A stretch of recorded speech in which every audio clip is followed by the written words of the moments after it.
So in this video we're going to look at how to register the wizard. So hopefully at this point you may have done tutorial 1. Remember, you can do that with the free download of the software, but if you want to start using the program properly and you want to do all the other tutorials to learn how to build your own workbooks, then you will need to purchase a license for the particular computer that you're running the wizard on. So let's do that. So we first of all go to add-ins, and if it's an unregistered version, you'll see that at the very top here it'll have activate wizard on this computer. So we'll click on this item here. We again get the registration screen, and the first thing we're going to do is purchase a license. So we go purchase license, and this will take you to the appropriate page.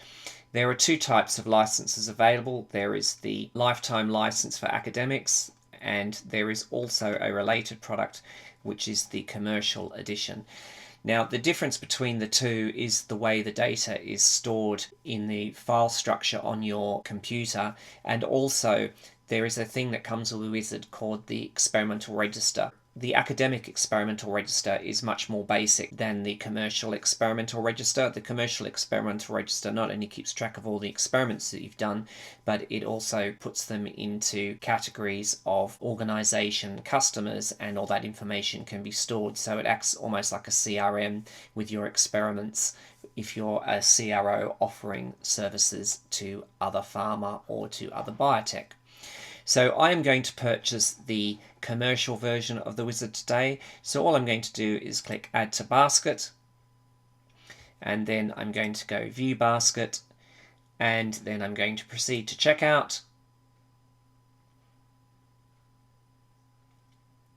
And then I can just do my usual payment. If I want to pay by credit card, I'll pay by credit card.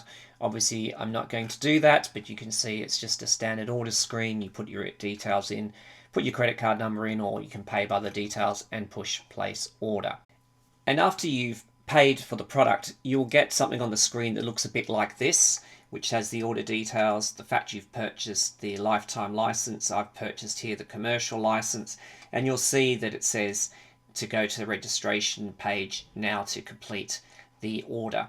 So I'm going to show you how we do this, but I'm going to do it through the Excel software, which is the safest way to do it once you've purchased the license.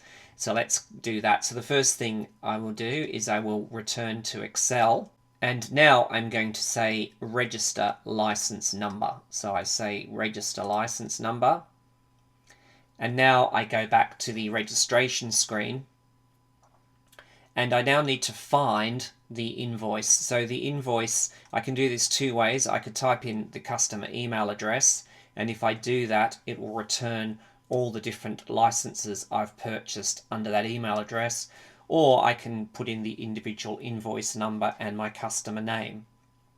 So I think with this version, more likely you'll probably search by invoice number and customer name. So let's do that. So I type Benz 2025 0062. I also need to put in my customer name.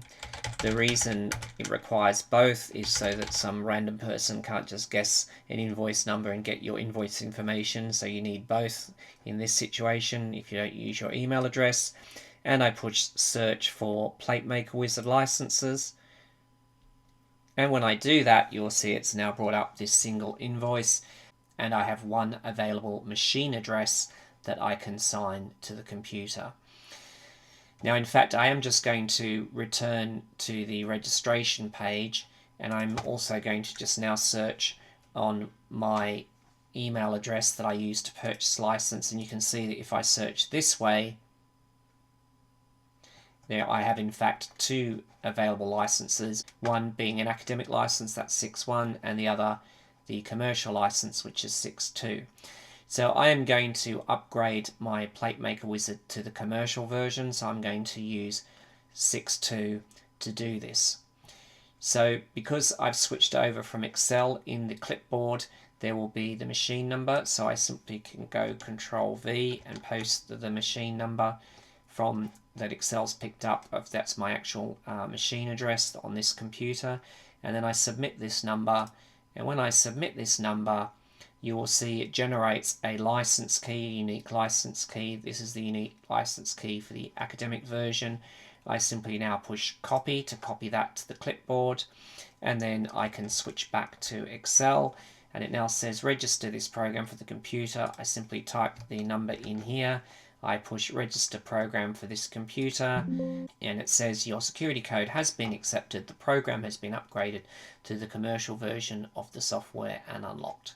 So I click OK, and you can see it just reminds me now, it brings up this message again, and you can now see it says commercial version. I can close that, and now you'll see that the Activate wizard has been replaced with Create New Data Entry Workbook, and now I'm able to do all the other exercises, all the other tutorials that I need to do with the wizard. Just to say that the program is no longer in tutorial mode. So if I go to template editor, it looks empty because all the tutorials are only seen when it's in tutorial mode, and I haven't created any of my own templates yet. So what I can do to see those is I just need to go to program options and put tutorial mode, and then I can then see all my tutorials again, and also they're available on page 1 as well. Okay, so that is a very brief tutorial on how to activate the PlateMaker wizard if you should decide you want to purchase the program, and also whether you want to upgrade it to the commercial version as I've done here, or simply unlock the academic version, and that will depend on whether you're an academic or a company. So if you can, please do hit the like key on this video, and also subscribe to the channel so that more people can know about the PlateMaker wizard. And I shall see you in the next tutorial, which probably for most of you will be tutorial 2. Okay, bye for now.